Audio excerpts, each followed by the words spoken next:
Hello, everyone. How you doing? We're here for an almost personal reading. Okay. I'm going to pull some pineapple charms, and then we're going to get into some cards. Now, I will preface, I have no filter. Okay. And I care more about your healings than your feelings. Anything can come out in these readings. Sometimes the messages are good and they're enlightening. Sometimes they're fucking rough and filled with drama. Sometimes it's a mix of both. Get your popcorn. Right? Get your popcorn. The guidance is golden no matter what. Okay. That I promise. So whatever comes out in the reading, take what pieces that you need for your own growth and healing and leave the rest for someone else, which is why it is so important when I do pineapple charming. Now, for those of you not familiar with pineapple charming and you're new, I've made pineapple charming as a discernment pineapple. He is filled with thousands of charms, more of which are arriving this week. But he's filled with well over 1,000 to well over 2,000 charms, to be honest. And they're to help you discern. So when people listen to readings on YouTube, and their collective messages, or a reader is tuning into someone, you never really know if it's for you or not.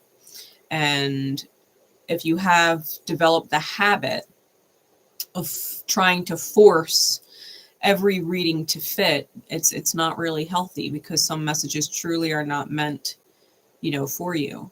So the pineapple charms, as I pull them out and go through them, and I'll timestamp it. So if you want to, forward through it in the replay, that's fine.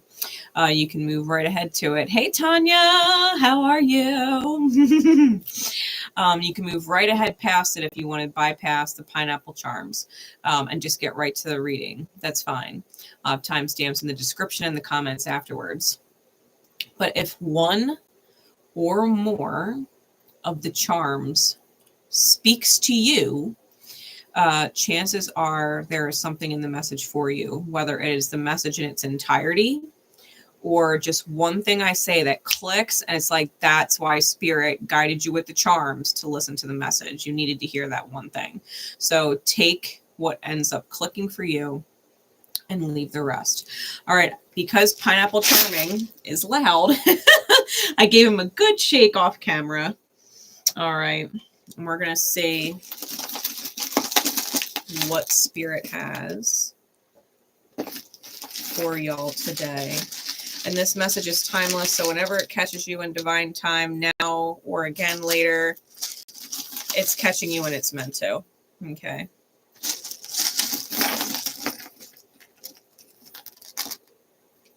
All right, that's it. Thank you, Monsieur Charming. All right, pen board. Let's see. Now, these can resonate to you in any way. You might have a tattoo of these things. They might be crossing your path recently. You might have an affinity for them. It might stand out to you for whatever reason. Okay. So just, if it jumps out at you, it's jumping out at you for good reason. All right. We've got our purple octopus. He's super cute. But it reminds me of this very elusive energy, right? Because octopi, they get really inky when they get freaked out and they make their getaway, right? They fog everything up and turn it black, and they make their escape.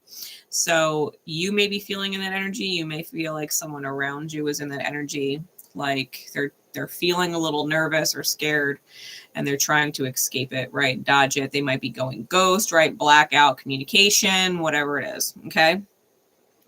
We've also got our red pill owl. This is wisdom, right? Owls in general represent wisdom. This owl being red, it's my red pill owl. So for those of you who have awoken to your own energy and the power of yourself and your alignment, right? That you have escaped the matrixy fear state, that trap state of things, then the owl, specifically the red owl or the red pill, may resonate with you. We've also got a bundle of smudge. So you may have smudged yourself recently. Okay. You may have just cleared your space in general, especially with sage. Sage might be your name. To be fair, it looks like lavender can be bundled up in that sage. So, you know, take that how it needs to be taken. We've also got roulette. So the casinos may be synchronistic for you, especially if it's roulette. You may also feel like there's an air of chance taking place. Like, what are the odds? You know, when you think about crossing paths with people or situation, what are the odds? And how do you place your bets? Like when you go and play roulette, do you play safe and bet just red or just black? Or do you take a chance on more rare things like the 00, you know? What kind of risk taker or chance taker are you? Because to be fair, the more rare the opportunity, what are the odds, the greater the reward, right? We've also have crow. So you may be seeing blackbirds around in general, especially if they're crows, if you're catching feathers and things like that. It could also be a sign or synchronicity from your ancestors or your angels that they're with you or they're trying to get a message across to you.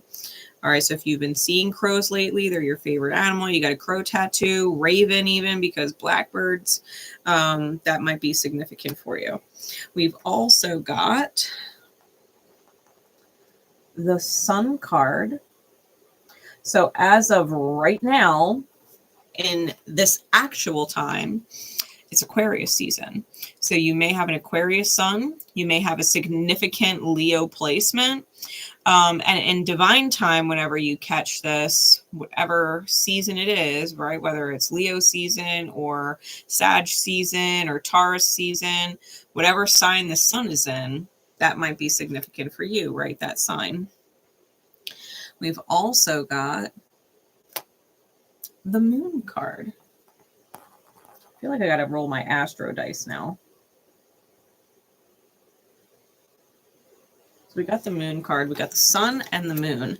You may have, because we just dealt with a full moon, right? Sun moon opposition. You may have a natural full moon in your chart. You may also have a natal new moon in your chart, right? Where your sun and moon are in the same sign. We also have a palm tree. So you may live in a place where this is significant, right? Palms. We have another owl. So double owl synchronicities. Spirit's really drumming home that wisdom. Wisdom is tied to the 9th house. Owls are also tied to the goddess Athena, right? Pallas Athena is known for owls and using owls as messengers.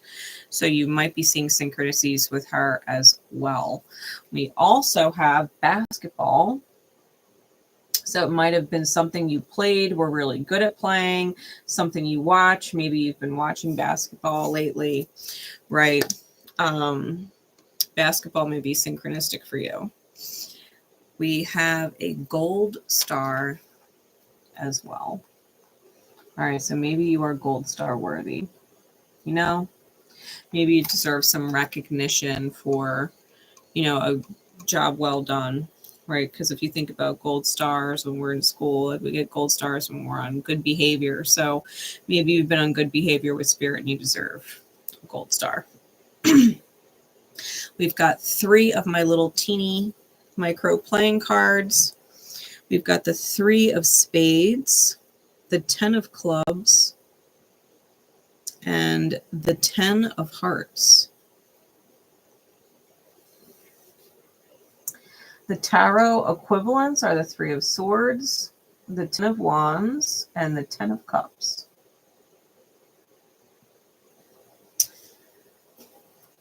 Any one of those cards may just resonate to you in general, okay?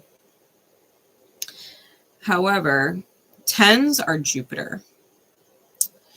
So if we're thinking along those lines of big energy, again, Jupiter is in Taurus. So Taurus, especially because I just randomly said fucking Taurus, Taurus might be synchronistic for you.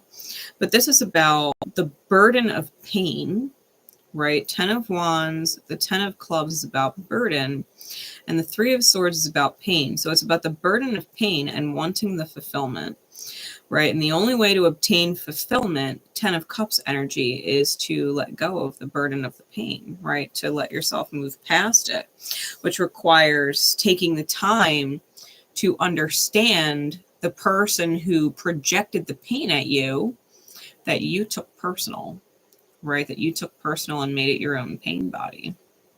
It requires compassion and forgiveness for your quote unquote perpetrator's ignorance, because they have wounds that they have failed to heal, and that wounding is rippling, right? Or at least attempting to. For beads, I got 1 sign bead, and it's Cancer. So you may have a sun or moon, if not both, in Cancer. You may also have a rising in Cancer or a Cancer midhaven, because Cancer rising is when the sun breaks the surface, right? We get the dawn. And then midhaven is midday, where the sun is at its highest point. You may also have Cancer ruling the 4th house, because that is Cancer's natal house. So you may have Cancer in the 4th house, or have your moon or sun placement, regardless of sign, in the 4th house. Okay. I've got 2 letter beads, 1 black, 1 white. That's for yin and yang. So black is yin, it's feminine dominant, and white is yang, it's masculine dominant, regardless of gender. I've got a black C and a white U. So your name could begin with C or U, right? First, middle, last name. Where you live could be abbreviated UC or CU. And anything else pertaining to those 2 letters, right? That may be significant for you or the person this reading pertains to. Why it's important for you to hear it and understand it. All right. So C and U. I also am getting college and university.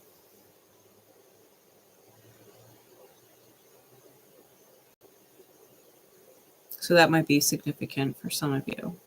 Okay. Especially if you're not in college and have been thinking about going back for something.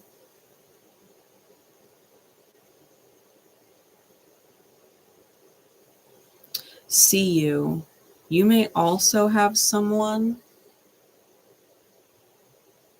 who literally sees you clearly. All right, especially because Cancer is a very intuitive, empathic sign, and that came out with the other 2 beads. So you may have someone who sees and or feels you, if not both, very clearly. All right, super tuned into your energy. They see exactly where you're at, right? Healed, unhealed, or otherwise. So those are the beads. All right. Let's get the AstroDice. Time to stand. AstroDice. All right. Because we had the sun and moon come out. We also had Cancer come out. I want to see what other signs may be significant. All right. What else, Spirit? We've got South Node, first house, and Cancer. So we've got double Cancer. It might be super significant if you are a Cancer rising, right? Because Cancer in the first house is also naturally ruled by Aries. So you can have strong or significant Aries energy. You may also be dealing with Cancerian and Arian squares. All right, Cancer and Aries are both cardinal signs. They naturally challenge each other. So you may have a significant square. You may be dealing with someone else who has stronger, significant Arian energy. If you're a Cancer, or vice versa, right? Strong Cancerian energy if you're an Aries, and there's some kind of challenge going on. All right, South Node is also past life stuff. That's karmic stuff that is due to be erased in this life. Okay. Nodes are also attached to the moon. Again, Cancer. So Cancer and Aries. Let's see. We're going to start with, so you could have Aries moon, Aries sun, Aries rising, right? I was saying Aries midhaven, stuff like that. Let's get into the overall energy to see what is going on, the overall main energy, and then we'll get a little deeper with some specifics getting into the tarot, and of course we'll do some guidance as well.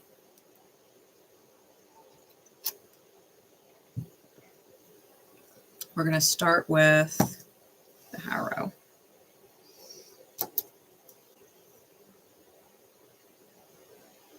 Y'all know how we love these Harrow cards. For those of you not familiar with Harrow, not tarot, Harrow. Harrow is from the world of Pathfinder and D&D. All right, so there are Dungeons and Dragon terms within the book that I will translate into real life energy. All right, so let's say, because I'm a huge D&D fan, I love D&D. And especially because the Harrow cards, they just end up resonating really fucking well in real life. So Spirit keeps guiding me to them. So we're going to be using some Harrow cards. What is going on, Spirit? What is going on that you would guide me to this reading for whomever needs it in divine time?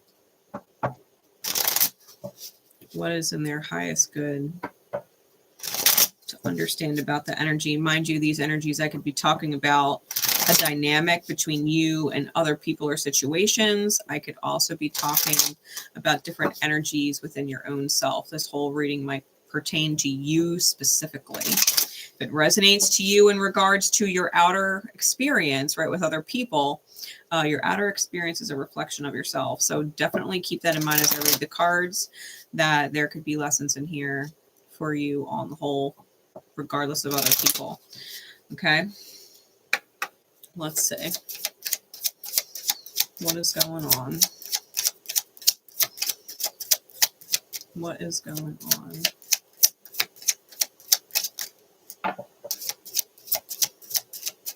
Oh, I love when the hidden truth comes out, especially with the liar card. Oh, shit.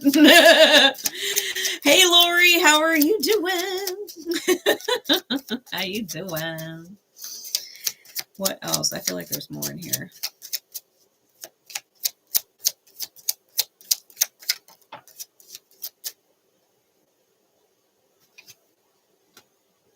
The empty throne. All right, Spirit, what else? You're telling me there's more. What else?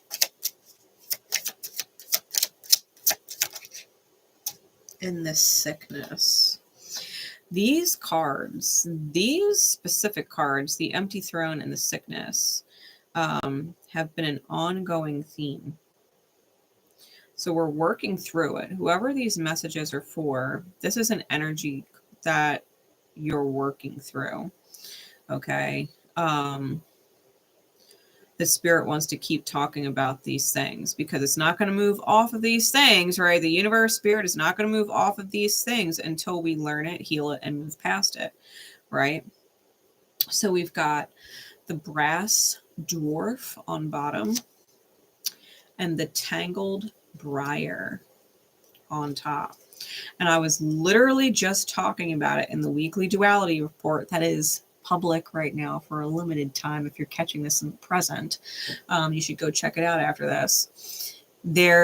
I talked about entanglement, right? Being tangled up with other people's energy, where we take soul pieces from them as a part of ourselves, and they take pieces of us as a part of themselves, and we lose ourselves in other people and take on their wounds, right?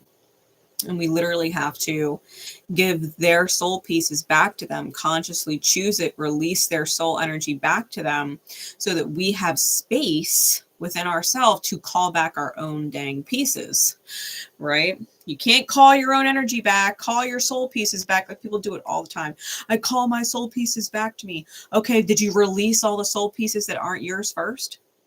Because there ain't no fucking room for your soul pieces to come back to. You know what I mean? So, the tangled briar on the top. It's a Constitution card, which has to do with your life force energy. Okay. It determines how difficult it is to kill you. Right? Because your constitution determines your hit points in D&D. So it's literally your life force energy. And we've got the tangled briar. So the tangled briar is a lawful evil aligned card, which means it's contracted wounding. When we get tangled up with other people, these soul contracts, it's wounds, right? It deals with wounds. Lawful is contracts and evil is wounds. All right, shadow energy. The tangled briar is a card of ancient deeds. It indicates an object or person from long ago that will somehow have great influence on the situation. The object or person in question is one lost or killed in some foul way, right? So dealing with this energy on top, we have people that come back in this life, because we were talking about South Node, past life stuff, right? Talking about conflicts, Aries, Cancer squares. Literally the mind, which is what Aries rules, and the emotions or the feminine space, which is Cancer. So head versus heart. We're dealing with people in this life who are at war with us because they perceived some kind of foul play from a past life, and they're lost now. They're lost. They don't know who they are. They're tangled up in the wounds of other people, right? They haven't been able to move off of it. If I'm talking to you, right, you may not be able to move off of certain wounds and may be dealing with real life people who you feel like you are literally battling up against, you know, and it's difficult because, you know, you just want to live your life in peace and you're dealing with these confrontational, out for blood, you know, type people who would throw you under the bus in a heartbeat, you know. Everybody has dealt with them. Right? Everybody has dealt with people like that. People who literally want to see you fail for their own rise and all kinds of shit. So you're dealing with an energy like this, which is why it is so important to return their energy to them. Because the only way, I'm telling you, I'm getting crazy downloads. The only way they can even find you in this life is because you have pieces of them. And in the pursuit of being whole again, they're searching for all their pieces.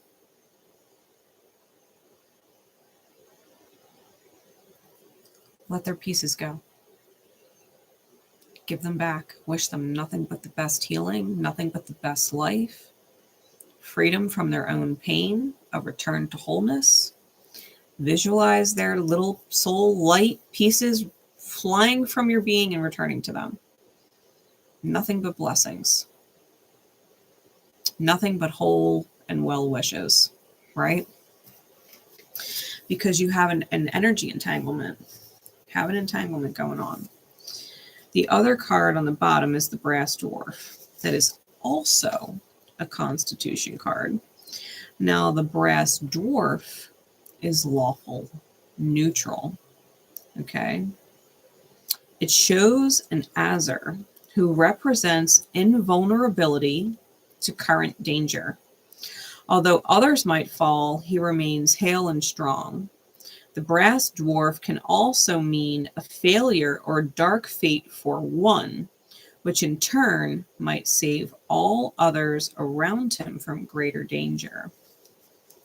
So on the surface, you might be well aware of the fact that you're dealing with a soul entanglement, right? Someone who is in competition with you, someone who is out to get you out, right? Out to see you down, right? You might be dealing with someone like that. What they don't realize, especially if you are in your healed or higher energy, is that you're invincible to it. They literally can't actually take you down, though. The one person, right, is talking about that might deal with a failure or a dark fate is, well, the Fiend. The Fiend is under that, right? This is who you're up against. You have an energy eater, an energy who can't be eaten, right? Who won't be betrayed because they're, you know, if you're in the Brass Dwarf energy, you're listening to your intuition. You're not in conflict with yourself, right? When we reconcile squared energy in our own charts, right? The head and the heart of Cancer, right? That intuitive energy that is the feelings, and the head, which is Aries. When we're not in competition with other people, but literally just focusing on being a better version of our own selves all the time, right? That we're in competition with our own selves and no one else. To consistently make better choices every time, if you're constantly improving on your choice-making ability, you've reconciled that challenge, right? You've risen to it, the square that Aries and Cancer naturally create in everybody's chart, right? Everybody has Aries, everybody has Cancer. So if you're in alignment and have risen to that challenge and healed through it already, and you're in this Brass Dwarf energy, you're neutral. You're contracted, right? Lawful, neutral. Lawful is contracts. You're contracted or bound to being neutral. Your energy is not going to be interfered with this lawful evil energy, right? Someone who has sworn to take you out, take you down, whatever, ruin your life from a past life. That lifetime's over. If you're healed now in this one, you're moving forward in this one. It's a shame that they haven't healed or moved forward yet. But it's not going to affect you either way, right? That's the overall top and bottom of the Harrow. Now, what this looks like. We've got the Hidden Truth, which is an intelligence card, with the Liar. With the Liar. And it's interesting because they're completely oppositional cards. The Hidden Truth is a lawful good card, and the Liar is a chaotic evil card. So the Hidden Truth, contracted good, right? Lawful good. The Hidden Truth symbolizes the ability to see past the obvious and the banal to a greater truth within. Sometimes this discovery is an esoteric one. Sometimes it is a literal find, such as an item revealed within a room. Regardless, it is a card with the power to reveal secrets.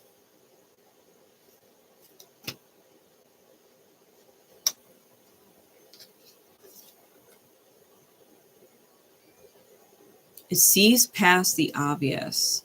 So the Hidden Truth sees past whatever the Liar is saying. We have a very wise, sage-like energy on that card, right? Always reminds me of Sag, because Sag is the fucking truth teller, and he's got a fucking finger of fire, right? We were talking about wisdom, which is the 9th house, and the charms, and sage, right, which is literally Sag. It's the 9th house. It's wisdom. We were talking about Jupiter too, with the double 10s. That's Sag's planet. To be fair, it's also technically Pisces. It's Pisces' original ruler, but I digress. So we've got this energy that sees right through the liar to a greater truth. Sometimes it is literally what is going on in the reality, and sometimes it's a much deeper, more esoteric-based truth that they're discovering about someone. Now, the liar, the chaotic evil energy, which is disruptive, right? Anything with chaos doesn't follow any particular code, creed, moral that they wouldn't potentially break. Okay, it's chaos. They're not bound to anything. And in this case, it's shadow, right? Chaotic shadow. It is shadow that tries to elicit shadow in other people who are untouchable. Right, they try and get the brass facade, right, that strength to crack, right? They try and tarnish it. They're trying to tarnish it. The liar is love at its most treacherous. This is not the love that moves mountains. This is the love that rips the heart in two and causes lovers to leap to their deaths. This lamia can mean obsession, unrequited passion, or doomed love. This is the energy of someone, right? And someone sees it. This is the energy of someone who is literally out like search and destroy. Like they have it out for someone.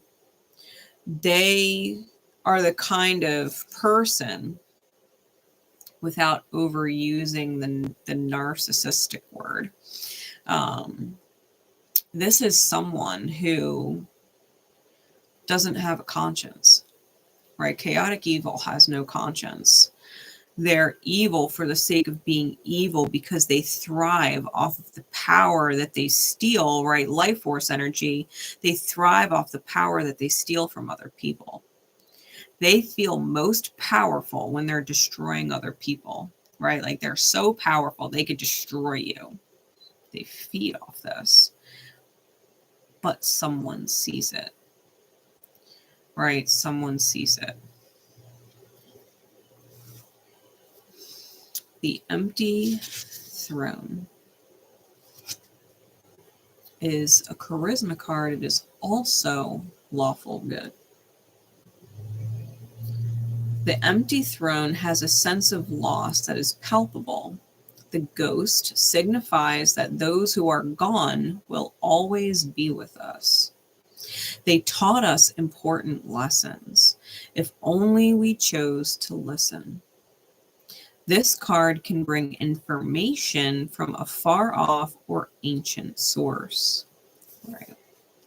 So we had the crow come out, right? The blackbirds, ravens, which is indicative of our ancestors. We have the empty throne here. So you've already learned a lesson, most likely with someone who is of the archetypal energy of the liar, right? Someone who is truly malicious, right? Someone who, when you have wronged them, they know no bounds when it comes to your destruction. They want to see you suffer, right? Even if it's imbalanced, right? You could have poured your heart out into someone for years, given them all kinds of energy for years, which they loved because they want your life force energy, right? But the minute you called them on their bullshit and you saw right through them, they became completely like, on another fucking level, I want to see you suffer, right? They want to destroy you. They wish you ill, right? And it doesn't matter all the good that you did or that they caused you to want to leave them, right? Or your experience with them, especially if they were on some fucking bullshit. Some narcissistic, sociopathic, self-centered liar type energy, right? We're talking like a pathological liar, someone who cannot face the fucking truth. We brought this up earlier. Who was I talking to? I don't remember if it was the live that we just did or another conversation that I had just recently had. But we were talking about how people, when they don't know themselves, when they have all of these entanglements, right, with other people who have wounded them, that they can't even, I think it was literally the live that we just did, the Weekly Duality Report, that they don't realize that their maliciousness, this need to see others destroyed, comes from wounds that were inflicted upon them by other people that they haven't healed. As early as from when you were a kid, right? How things impressed upon your psyche, or even how things that were told to you later, even if you were too young to remember, but the story was told to you later and it impressed a memory, a feeling upon you, right? And I've talked about it on the channel. Like I won a beauty I got second place in a beauty contest when I was 2. It was like a local pageant for, different age groups of children. And I didn't remember it. I was fucking 2. I don't remember. But my mother used to tell me the story because I had a trophy. I had a beauty pageant trophy. And she used to tell me how I lost to this dumb little baby, right? Who literally looked super cute in their dress, but couldn't even talk, right? They were just babbling and stuff. And I had gotten out there in my dress and, everybody loved me, but the little baby who was drooling, was a crowd favorite, a local favorite, right? And I wasn't local, but everybody loved me. I was up there, I was dancing, I was singing, I was being myself. And she goes, but second place is good enough, right? That's good enough. You did a great job. You should have got first. But second place is good enough. You did a great job. And my whole life, right, I've been reflecting in things and why I feel that being second to something else is acceptable when it's not. Lose to who? Were guys that I was, truly 100% invested in, just disregarded me for some literal, like a baby just fucking drooling. Like, what? Like, that's who I lost to because they're a favorite. They're familiar, right? The drama, the karma, past life soulmates and soul pieces, right? And so when we deal with these downloads of information and we start to face the self, we start to recognize in other people just how much they refuse to face themselves, just how much they refuse to acknowledge how other people's wounds were impressed upon them. Because my mother also told me stories about how much she was in love with certain guys in her life and she was always not good enough. They always chose someone else who was superior to her. My mother was also a Cancer. I'm a Cancer moon and rising, right? So I inherited certain things from my mother. It was up to me to heal it, right? Because she didn't. That's why we have kids. And just because we have them doesn't mean you're off the hook. You can heal yourself and heal your kids, right? So if we look at this type of dynamic between you and other people, you have someone out there pissed off because you chose, right, to elevate out of the wounds that they've been feeding off of for so long. Whatever it is. right? Like, I won't settle anymore. I'm not going to be second to something or someone else. Like, yeah, you can be independent. You can live your own life. You can have your own friends. You can work. You could do you, whatever. But if you and I are in a relationship, you know what I mean? Well, I'm your fucking partner for life. I'm that person. I'm wife for life. You know, like, there is no other. If you think there is still an other, or you're still hung up on someone else, well, I'm not your person then. Even if you're not hung up on someone else, if you have other wounds that you're still tied into, like addictions and shit, I'm not interested. You love your attachments to your wounds enough to push me away with them. So have at it. You know, when we're dealing with certain energies and you start to rise up out of it, you will come into contact with people who are literally trying to crack that brass exterior or solid, right? That you've become. People absolutely want to destroy you. And you have to acknowledge that it's their energy and their wounds. All you have to do is stay inside your light. Understand the truth. Witness their wounds. But don't play the game. Don't play the game. I'm not interested in playing games with people. Are you? Romantic or otherwise? Right? Like, we deal with people at work, competitive people at work that would literally throw you under the bus in a heartbeat. People who pretend they're your friend at work and literally would just throw you under the bus to look good. Not caring how it affects your life. Not caring how it affects your day, your peace, your livelihood. They don't give a shit if you fall. Better you than them. And they'll feed off that power, right, that they had over you. The best thing you could do is not play. I had this conversation in another reading that we were doing relatively recently. And I think it might have even been the Weekly Duality Report last week. Listen, if you're not a member on my channel and you ain't getting the Weekly Duality Reports as a Divine Rebel or a Soul Star, stop waiting. Okay?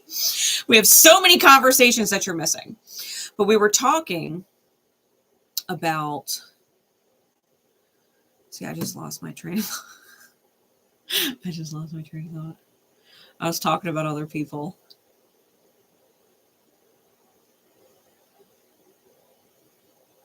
Anyway, if you want to find out, maybe you should be a Rebel member. Or it'll come back to me, we'll see.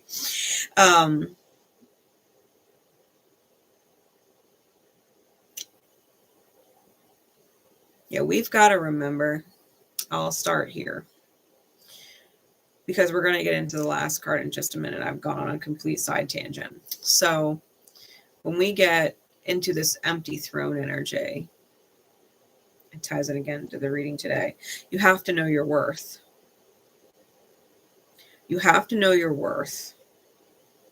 And that you are worth more than letting other people siphon off, vampirically siphon off your energy. You have to be able to tell the truth. That's what I was thinking about. You have to be able to tell the truth. And I was talking about meeting people where they are. Meeting people where they are. Like, now that Pluto is in Aquarius and the polarity going on is with Leo, we're not in this Cancerian Capricorn polarity anymore. It's Aqua Leo, which we also talked about in the charms. This is not about nurturer versus provider, empath versus narcissist dynamics anymore. This is power games. Leo and Aquarius is power games. How much of your energy are you going to feed to the collective? And how much of the collective is going to be impressed upon your own energy?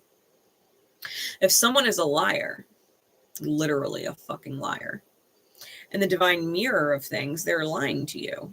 You can buy into it. You can argue with them. You can lose your peace, or you can accept that they're a liar. And even though you are not a liar, even though you know you are not a liar, you may find yourself being called to not be completely honest with them. You may be honest in front of other people who are also honest, but in front of them, when they're talking about this or they're talking about that, or they're trying to get gossip out of you for this, you might be pretending that you're close with them. You might be pretending that you like them. You might be pretending they're your friend.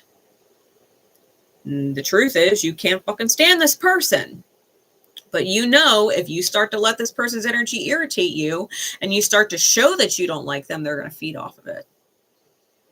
So even though you would prefer not to be around them, it's like, if it helps me get through my day with ease, fine. You lie to yourself.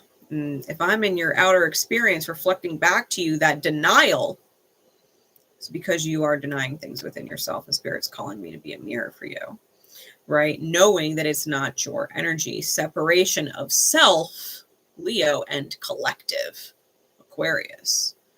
Separation of the two and integrating the lessons between them when it comes to power games.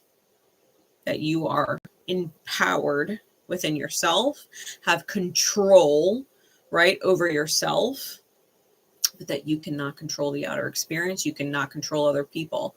You are not meant to infringe upon their own energy. Merely stay neutral with their energy. Understanding the difference, right? You have to meet people where they are. With the sickness is a Constitution card. Life force energy, right? It is neutral evil. The sickness represents plague, pestilence, famine, and dis-ease. It can also indicate corruption of the soul or a multitude of souls.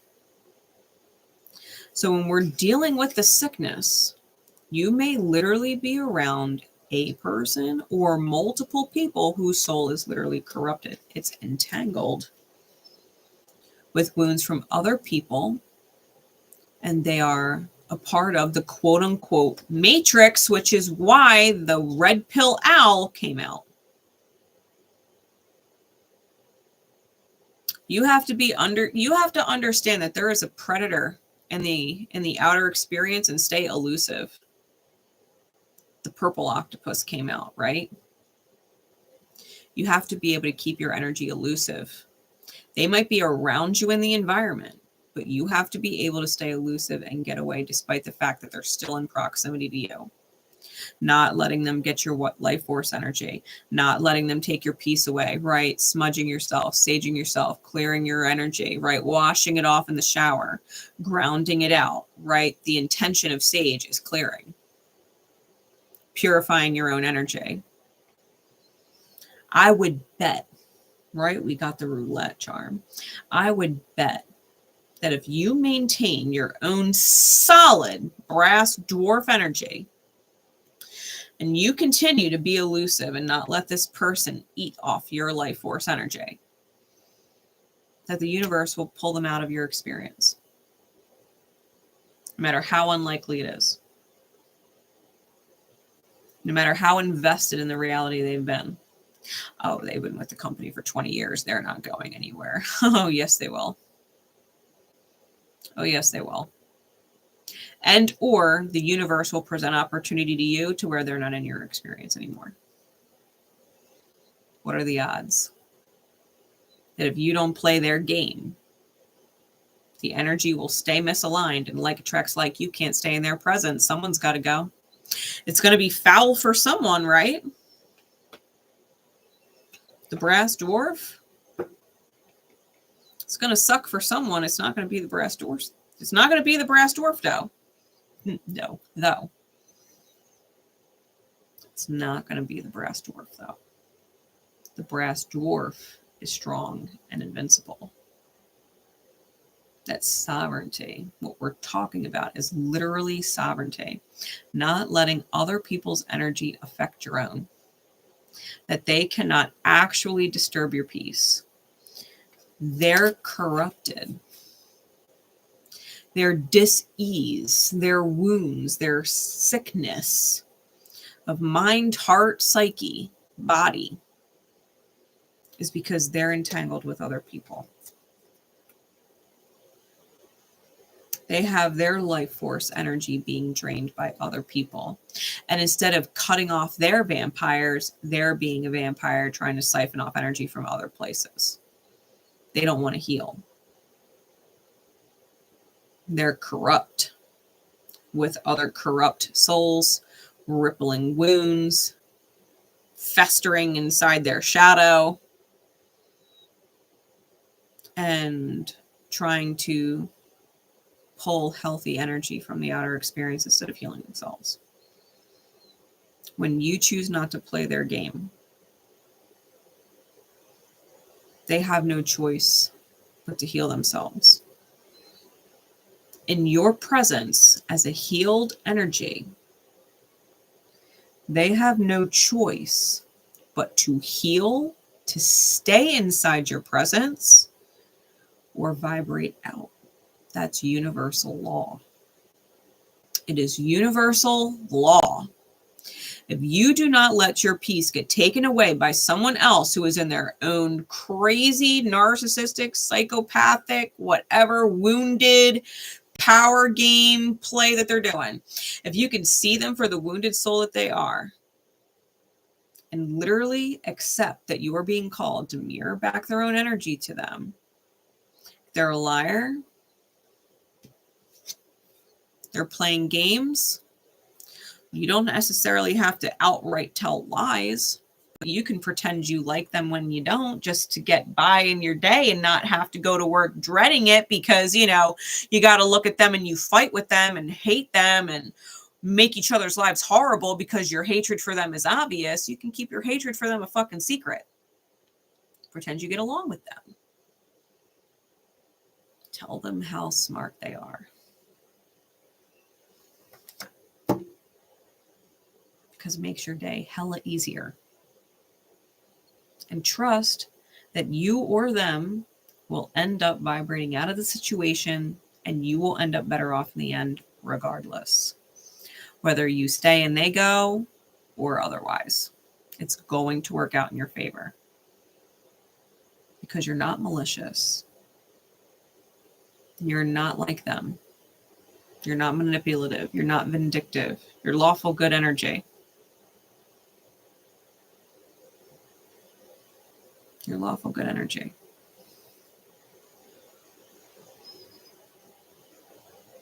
And it's just a matter of being patient as the divine plays it out. And either you or them will leave and it will be better. Every time. Every time. Let's get just a little more insight from my hand-drawn cards on this.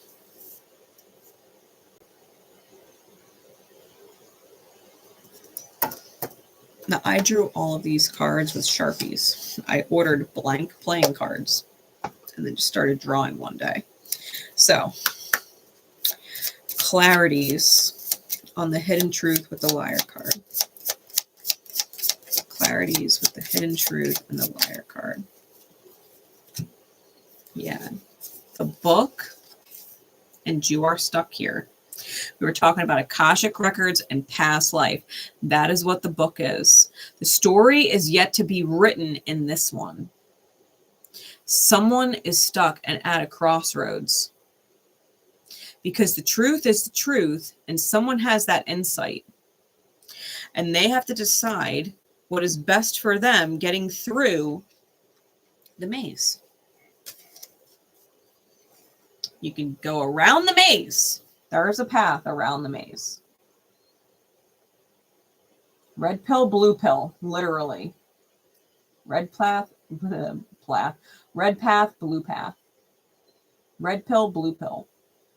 You can go through the labyrinth, or you could just simply take the red pill road. Somebody else wants to stay in the matrix, they're going to take the matrix road. You're not walking the same path. So if you're both here at this crossroad energy, if you're both stuck in this moment in time together, at some point, y'all are going to make choices. Someone is going to go down the red pill road. And the other, who despises them, truly, is going to end up taking the matrix road, the blue pill road.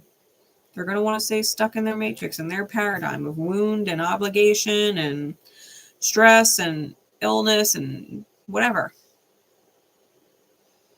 They're not going to follow you down the red pill road. It would be awesome if they did, to be fair. Because that means they're waking up to themselves. But if they don't, then they're going to separate. It's already written. The book, in a sense, even though you are actively choosing it and writing it, once you choose your highest good, the rest starts to write itself. It's written for the two of you to separate and part ways. The lawful good and the chaotic shadow lawful evil, right? It's already written. Clarify the empty throne.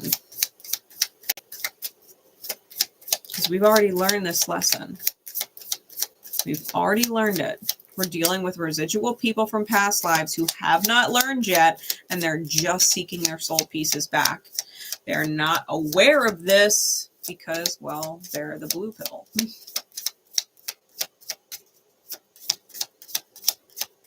On a very deep spiritual level, they're just seeking their soul pieces back.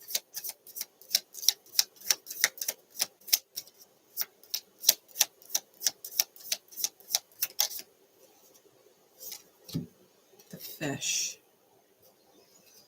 This is the card where we dive deep for treasure, right? Where we dive deep to find the beauty and the value within the self.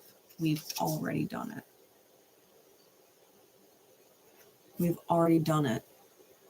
That was our good aligned, our high aligned contract, right? Lawful good. We've already dove to the darkest depths of the self and found the value there. We know better than to play with these energies, right? Clarify the sickness, please. Yeah, we've already learned that lesson. That's why we're in the brass dwarf energy. That's why. What is the sickness, please?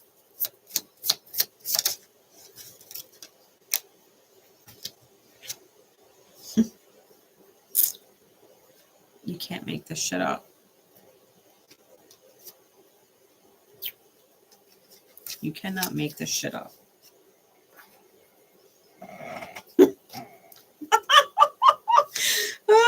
Top and bottom. All right, we're going to get there in a second. One thing at a time. Look at this. I was clarifying the sickness, right? I have two different sun cards in this deck. One of them is eclipsed. The sickness came out clarified by the demon, the broken mind, and the sun, the eclipsed sun. This is someone who eclipses their own light and tries to eclipse the light from other people. This is someone, and I talked about how they have their energy entangled with other people. They're dealing with vampiric energy that is siphoning off their life force. And so they are being a vampire trying to siphon off other people's life force. Right? Their energy is being taken from them by someone. And instead of cutting off their vampiric energy, they've become one themselves. They look at their demon, their vampire,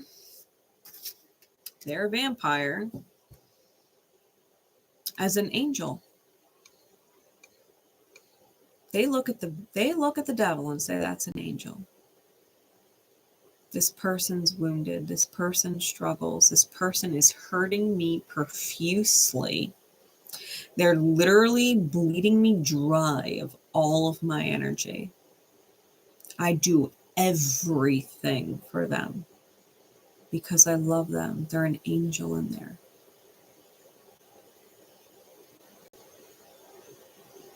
So they're dealing with someone who they are trauma bonded to. They're registering that person as someone they need to take care of because they see the potential in someone, maybe. Or they just straight up love what is familiar, and what is familiar is wounds, right? We didn't heal it. We're talking about ancestry. We're talking about Akashic records, different lifetimes. How people come back and find us in this life because we still have soul pieces of theirs. Why do you think this person is with the demon that's making them sick? Because this demon has soul pieces of theirs from a past life, and they want their soul pieces back. But whoever they're with is still taking their soul pieces. They haven't separated themselves from this person yet. And so they're literally eclipsing their own light. They're eclipsing their own highest good to give it to someone else, to try and pull it out of someone else. And they've got this big gaping hole. It's a big gaping hole. It's a wound bleeding out on everybody. That's the sickness. They're unlucky. They're rolling snake eyes. All the worst things happen to them. And they're a good person. They don't deserve it. But they're literally pouring all of their best energy into a black hole. Because they can't see the devil for what it is. They can't see the devil for what it is. The Tangled Briar was on the top of the deck of the Harrow. The Birth is on the top of the deck of the hand-drawn cards. What is birthing is a mystery. For some, this might literally be someone who is preggers. That's the one entangled, right? If you're having intimate relationships with other people or share children with other people, you have shared wounds with other people. Now your children are doomed to try and heal the wounds that y'all didn't heal. But if you have their soul pieces and they have your soul pieces and y'all have kids, maybe your kid can put them back together and be different than the two of you. That's why our children are destined to heal it. The Brass Dwarf was on the bottom of the other deck, the Harrow. We got the Black Swan on the bottom of the hand-drawn cards. The Black Swan is mesmerizing. You know, I talk about the Black Swan synchronicity and the symbolism. And it's like, you know, if you've got a lake filled with ducks, but there's one swan, you're going to look at the swan. But in a lake filled with swans, right, beautiful white swans, if there's a black swan, the black swan is the only swan you're looking at. The black swan is mesmerizing. It's a different level of beauty. It's a different kind of beauty. It's a rare beauty. The Brass Dwarf energy, the Black Swan energy. Everybody who is not the Black Swan in that vibration wishes they were. That's why they're trying to steal your life force. That is also why you have reached a level of invincibility. They all want it. But they can't take your energy, your peace, unless you give it to them. They can't ruin your day unless you let them. Unless you're not playing by your own rules.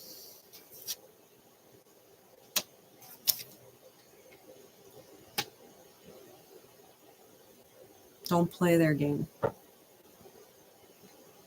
Remember, your energy is magnetic, mesmerizing, beautiful, and rare. That's like a vampire who's been sucking on blood and everybody, and all of a sudden they see some AB negative and they're like, that is some rare shit. And they can smell it a mile away and they want it. You're rare. To get your energy and break you, oh man, that would make them feel so powerful. Because you're so collected, you're so calm, you're so, you know, love, light, peace, composure. They could get you to break and ruin your life, take you off your throne and leave it empty. We've already learned that lesson though, which is why you're not going to go there again. You're not going to deal with that shit again. It's not like you're dealing with a lesson over and over and over again that you haven't learned yet. That empty throne card lets you know you did already learn it. It's done. You learned it. You're not learning it. You learned it. And you have your guides, your ancestors, your angels, guardians supporting you through this to keep you solid. All right. Let's get some insight. Now we're going to get more specific. So if you're here and it's resonated with you this far, we're going to get the tea. What is going on? The Celtic Tarot. What insight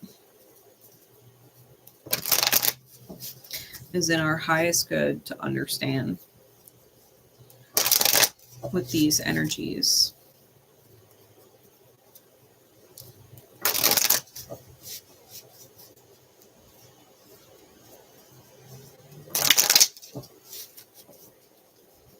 What is in our highest good to understand? Insight into these energies. What does this look like? What does the reality of this look like? What does the reality of this look like?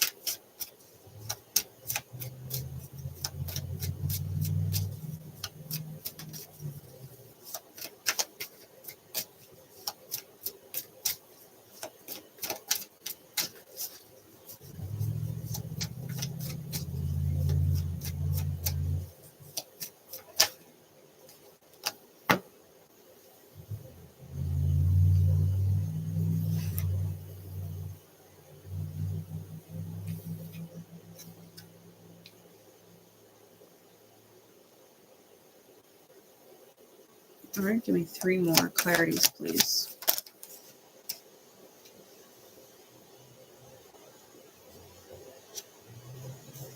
One more. All right, 3 more.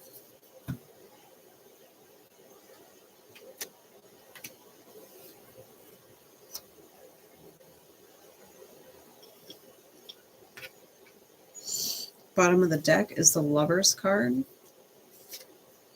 Top of the deck is the Empress card. Major Arcana. We've got Taurus, Libra, because it's Venusian with the Empress. Lover's card, we've got Gemini. Death card on the board, we've got Scorpio. Star card, we've got Aquarius. Temperance, we've got Sagittarius. And the Hermit, we've got Virgo. Let's get nosy on the bottom of this deck. Choosing the King of Coins, Justice. You got to go back and watch the Weekly Duality Report while it's still fucking available. The King of Coins and the Justice card were big deals in that reading. It's a choice, right? High alignment is a choice. I've even got the Page of Coins back out here. Your presence, if you're the brass dwarf, is to really push someone to see their own fragility, right? That the energy, the life force energy that they're being drained of, making them sick, also makes them fragile. It also makes them fragile, right? Narcissists, sociopaths are extremely fragile. They're fragile. Where you, in your own healed energy, are solid, right?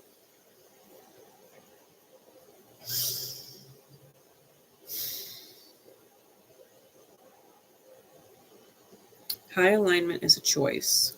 Balance is a choice. High manifestation, high receptivity, the Empress energy is a choice. You choose with your own actions what you want to receive from the experience. Do you want to receive a stressful one?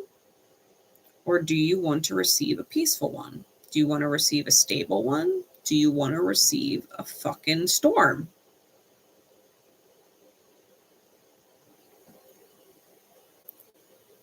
Things are moving forward even if it's slow. I've got the Six of Swords with the Knight of Coin.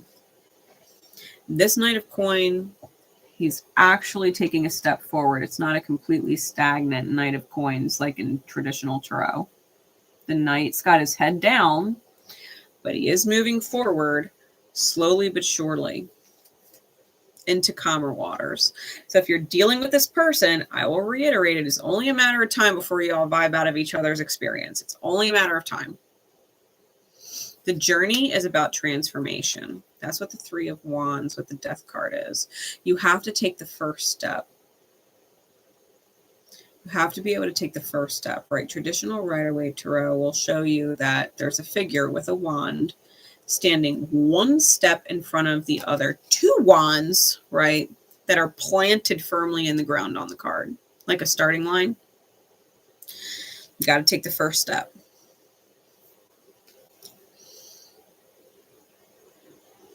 Because the ferryman, right, Karen, the ferryman, will take you into a whole new world. Like this figure right here is reaching up from the river Styx, trying to drag them down, right? Trying to drag them down into the river. But Karen is here to literally ferry you across to safety. It's a whole new world. It's a whole new book. It's a whole new chapter. It's completely transformed. You learned those old lessons. You're not repeating them anymore. It's not your fault that people from the past, right, lifetimes past, are trying to still steal your energy. You give their energy back to them and you're like, listen, you give their energy back to them. I've reiterated that in 2 different ways in this live. By giving them their soul pieces back and consciously giving them their pieces back and mirroring their energy back to them. Without disgracing the integrity of yourself and your peace.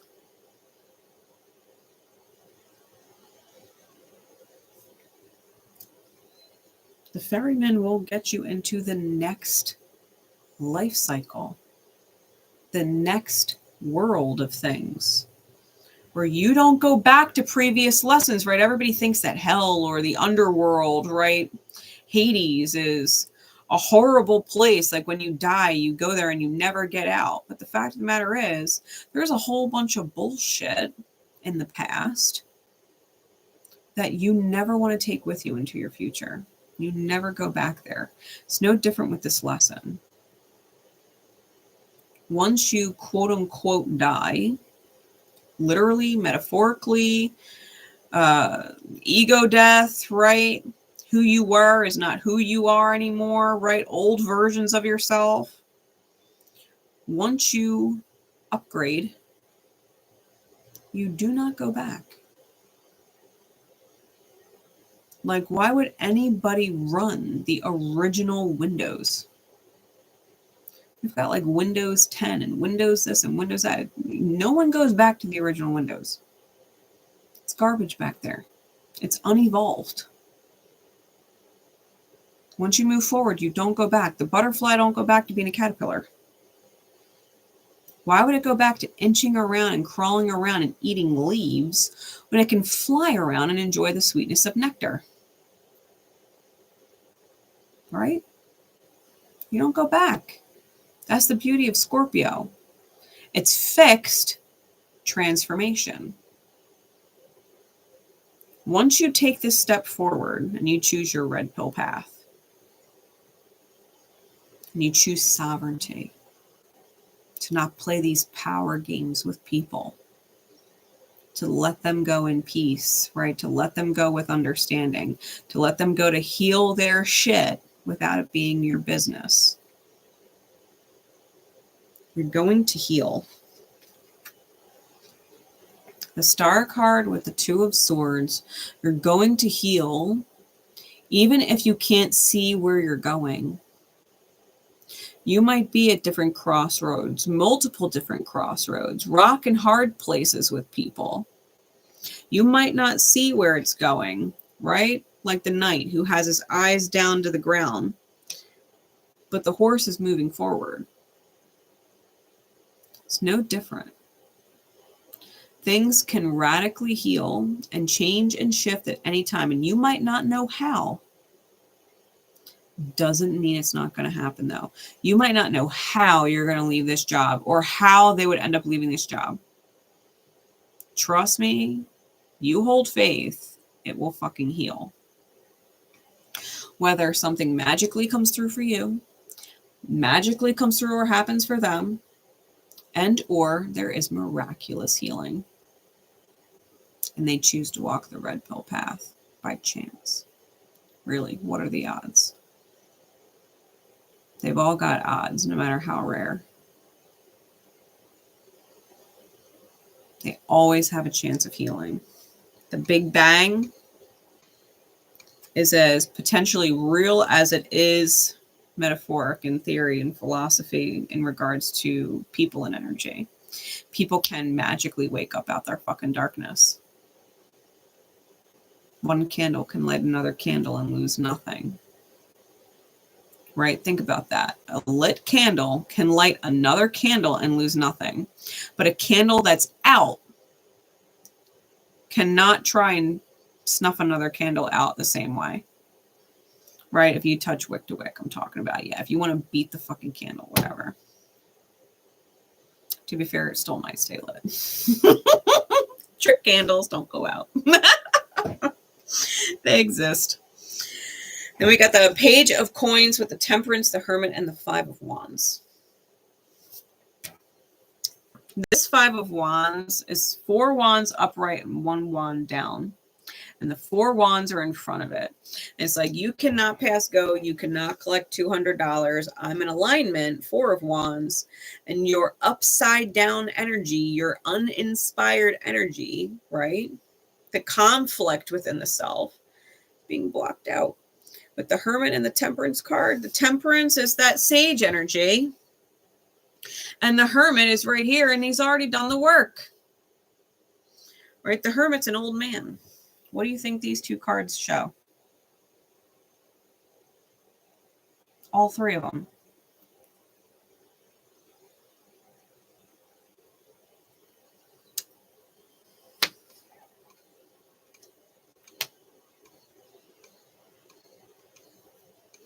You're an alchemist now. You're a catalyst now. If you're in your healed state, you are an earth angel.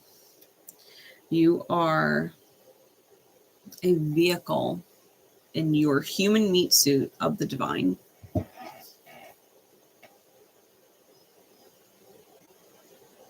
You are an unfuckwithable energy. So long as you choose your sovereignty and you do not let other people get the best of you, that you continue to stay inside your own truth and integrity and simply just reflect back to people who they are without sacrificing yourself, trusting in spirit that people will do them their own fucking selves in. People in misalignment will do them their own selves in. And that applies to groups. as well. Like it might start between you and one person. And if the group is collectively corrupt and dis-ease, they will all band together and push you out because you're in high alignment and they all want to stay in their low alignment. And that's fine, because if and when you get pushed out, you will land exactly where you're meant to land with higher aligned people. And they will all be stuck up shit's creek with their corrupt energy. They can't feed off each other if they've got nothing to give each other. They're all black holes. Sucks to be them. Likewise, if you're a light in the crowd and you start to light up the other lights in the room and one person refuses to fucking light and they put a damper on everything, they're corrupt. The light group of y'all is going to eventually let the misaligned energy go to figure themselves out, to heal. You cannot come here and continue to disturb everybody, trying to crack everybody, trying to use everybody, trying to make everybody else fucking crazy because you're dealing with a crazy life.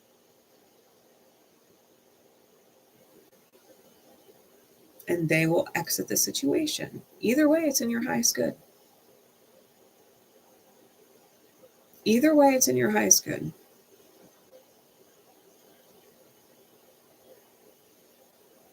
You've done the inner work. You see the bullshit in other people. And you're not buying into it and being a part of it and making it your own bullshit. It's like when you walk out the door from work, everything that was going on in work is done as soon as you walk out the door.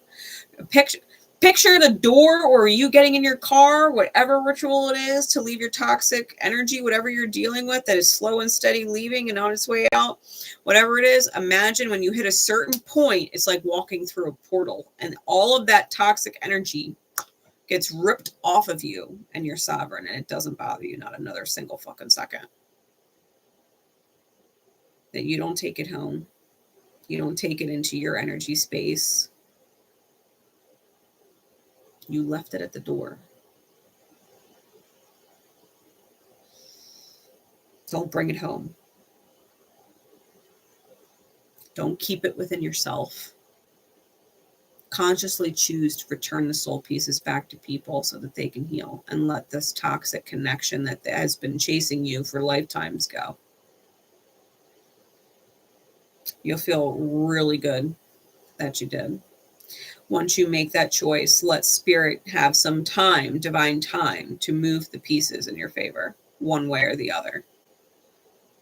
Okay?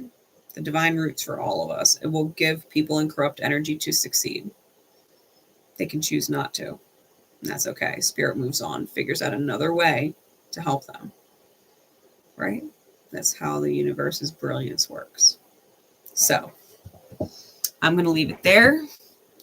My beautiful divine rebels, my soul stars, I will see you tomorrow in real time for your personal reads. All right, we're going to do personal reads tomorrow for Sunday. Until we meet, until we next meet, my love and support is with all of you. Feel blessed and stay blessed and ripple blessed. Take care, guys.